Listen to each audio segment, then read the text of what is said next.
தஞ்சை பெரிய கோவில்ல மாமன்னன் ராஜராஜ சோழனின் சதய விழா கோலாகலமாக தொடங்கியிருக்கு. உலக பாரம்பரிய சின்னங்கள்ல ஒன்றான திகழும் தஞ்சை பெரிய கோயிலை மாமன்னன் ராஜராஜ சோழன் கட்டியிருக்காரு. 1000 ஆண்டுகளுக்கு முன்பே நவீன தொழில்நுட்பத்துடன் உலக கட்டடக்கலைக்கே சவால் அளிக்கக்கூடிய வகையில பிரம்மாண்டமாகவும் தொழில்நுட்ப நேர்த்தியாகவும் பெரிய கோயிலை கட்டி மாமன்னர் ராஜராஜ சோழன் தமிழினத்திற்கு பெருமை சேர்த்திருக்காரு. மாமன்னன் ராஜராஜ சோழன் முடிசூட்டிய நாளை அவர் பிறந்த நாள் விண்மீனாகிய ஐப்பசி சதய நாளன்று சதய விழாவாக 2 நாட்கள் வெகு விமர்சையாக கொண்டாடப்படுது.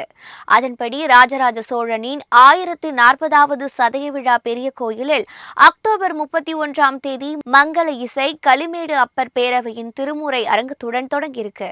தஞ்சை அரண்மனை வளாகத்தில் இருந்து நாட்டுப்புற கலைஞர்கள் பங்கு பெறும் மாபெரும் சதய விழா ஊர்வலமும் நடைபெறுது.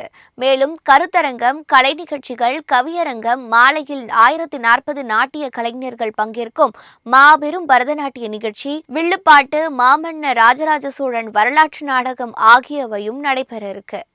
சதய நட்சத்திர நாளான நவம்பர் 1ஆம் தேதி மாமன்னர் ராஜராஜ சோழன் சிலைக்கு மாலை அணிவித்தல், திருமுறை திருவீதி உலா, பெருவுடையார், பெரிய நாயகிக்கு பேரபிஷேகம், பிற்பகலில் பெருந்தீப வழிபாடு, பரதநாட்டியம் உள்ளிட்ட கலை நிகழ்ச்சிகள் நடைபெற இருக்கு.